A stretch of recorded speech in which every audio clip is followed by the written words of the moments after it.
বাঙালি মহিলা পৰিষদ জিন্দাবাদ।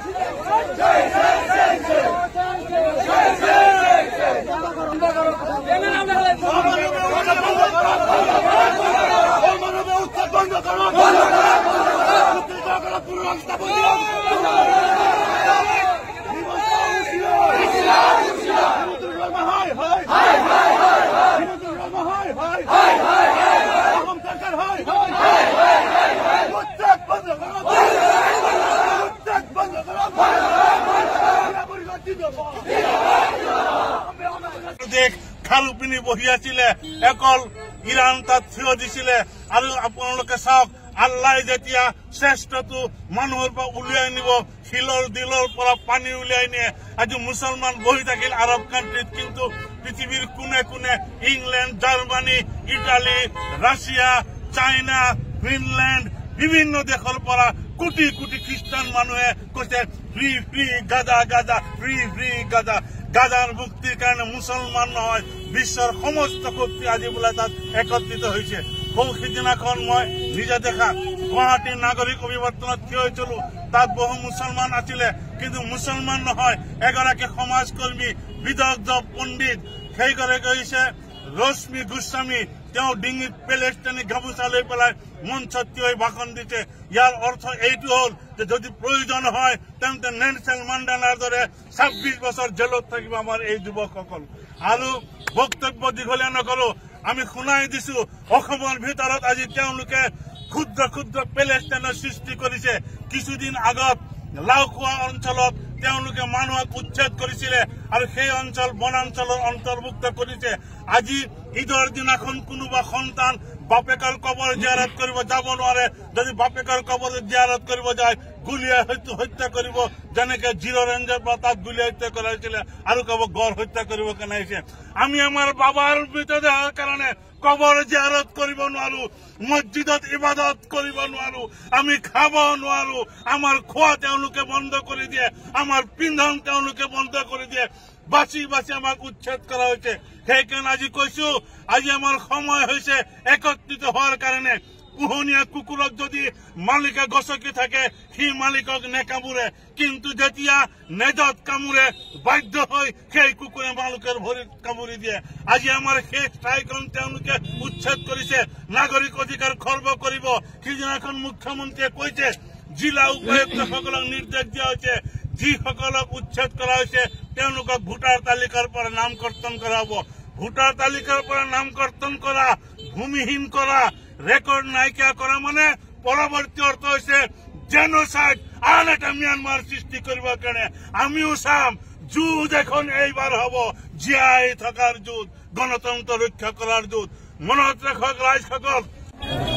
সচেতন নাগৰিক মঞ্চ নগাঁৱৰ ফালৰ পৰা আহিছো আজি আমি ধন্যবাদ জনাইছো সংখ্যালঘু সংগ্ৰাম যে আজি হিটলাৰৰ নৱতম সংস্কৰণ মুখ্যমন্ত্ৰী হিমন্ত বিশ্ব শৰ্মাৰ বৰ্বৰ ফেচিবাদী একপক্ষীয়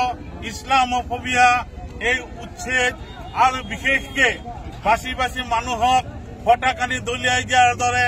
ভাৰতবৰ্ষৰ নাগৰিকক বাংলাদেশৰ ওচৰত ন'মেন্স এৰিয়াত যেনেকৈ দলিয়াই দিয়ে তাৰ বিৰোধিতা কৰি দিয়ে সংগ্ৰামৰ আহ্বান দিছে আমি ইয়াত থিয় হৈছো আমি গোটেই ভাৰতবৰ্ষৰ মানুহক জাতি ধৰ্ম বৰ্ণ নিৰ্বিশেষে আহ্বান জনাব বিচাৰিছো মুখ্যমন্ত্ৰী হিমন্ত বিশ্ব শৰ্মাই যি অসমৰ সংস্কৃতি কয়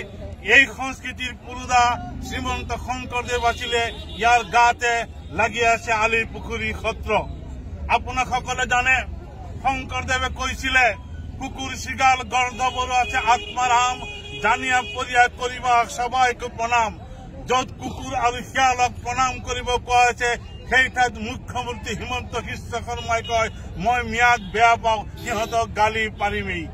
এই ধৰণৰ অমানৱীয় নিৰ্লজ্জ যি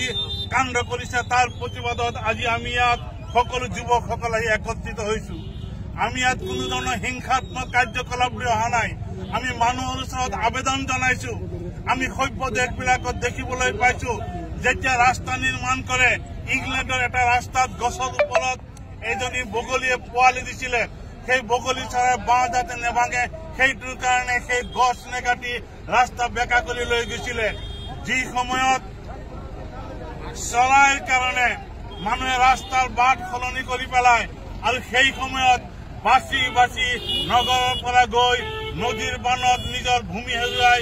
ভূমিহীন মানুহ য'ত বাস কৰে 30-40-50 বছৰ ধৰি আছে সেইসকল মানুহক আজি তেওঁলোকে বাচি বাচি JCB লৈ পেলাই তেওঁলোকক আক্ৰমণ কৰিছে পুলিচে গুলিয়াইছে কচুতলিত কি হৈছিল সোণাপুৰৰ তাত জানে 1938 চনত ম্যাদী পাট্টা পোৱা পট্টন পোৱা মুছলমান মানুহক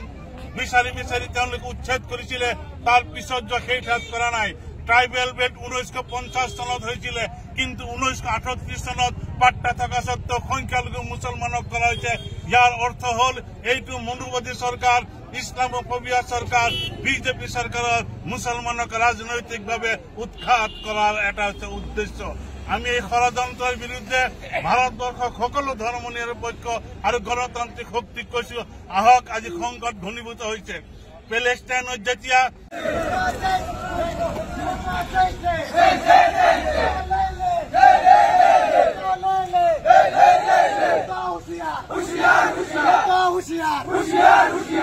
বন্ধ করা বন্ধ করা বন্ধ করা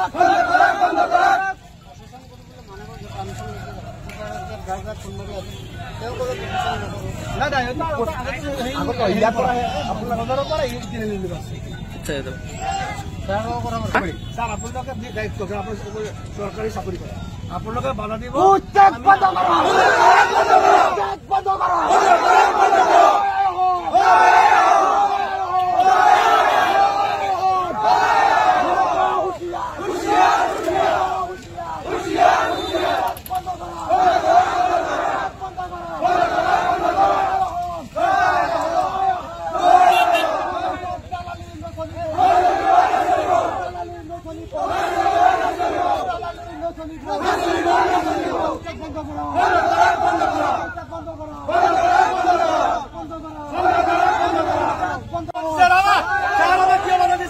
আমার গণতান্ত্রিক অধিকার আমার সাব্যস্ত করিব দিও আমার গণতান্ত্রিক সাব্যস্ত করি দিও আমার অধিকার সাব্যস্ত করিব স্যার আমার আমার অহংকার আছে অশান্তি হয়েছে অহংকার অশান্তি হয়েছে দিদি আমার আজি উচ্চ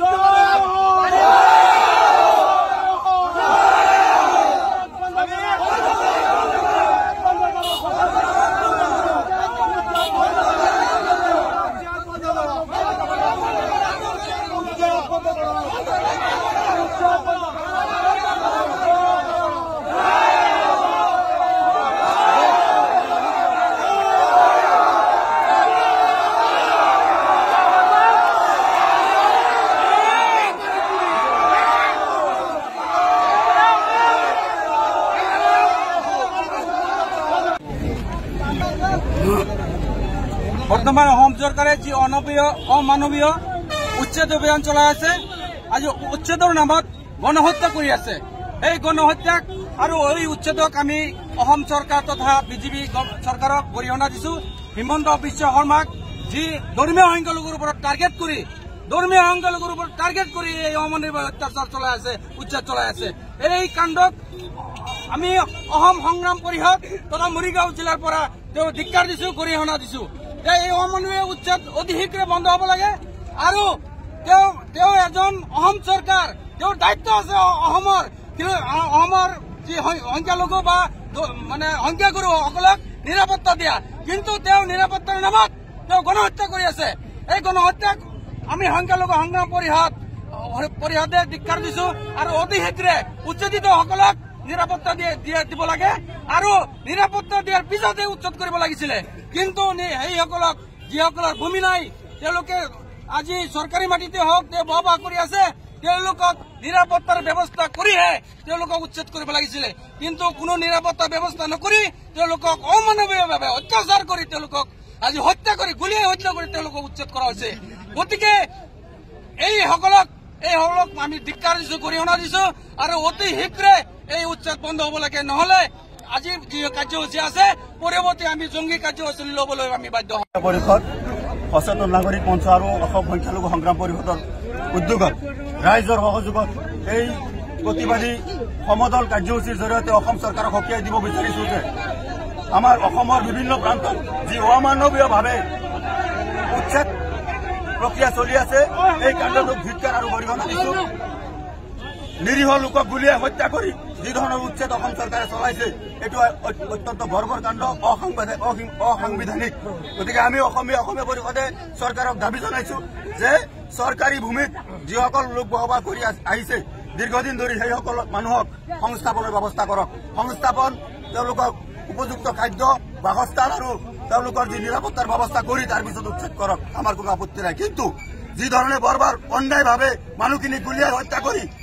যি অত্যাচাৰ চলাই উচ্ছেদ চলাই আছে এই কাণ্ডটোক আমি অসম চৰকাৰক সকীয়াই দিছো যে অনাগত দিনত অসমীয়া পৰিষদৰ তৰফৰ পৰা আৰু বিভিন্ন সংগঠনৰ মানে উদ্যোগত যি আন্দোলনৰ কাৰ্যসূচী লৈছো ইয়াৰ জৰিয়তে অসম চৰকাৰক সকীয়াই দিছো যে ভৱিষ্যতে উচ্ছেদ কৰিবলৈ হলে এই মানুহখিনিক উপযুক্ত সংস্থাপনৰ ব্যৱস্থা কৰি তাৰ পিছত উচ্ছেদ কৰিব। পথাৰৰ এটা চুকত শুকান নৰাত মেচ কাঠাই জ্বলাই দিলে গোটেই পথাৰৰ নৰা দাও দাওকৈ জ্বলি যায়। আজি সমগ্ৰ অসমত শদিয়াৰ পৰা ধুবুৰীলৈকে, সোণাপুৰৰ কচুতলিৰ পৰা দৰঙৰ গৰুখুটিলৈকে, আজি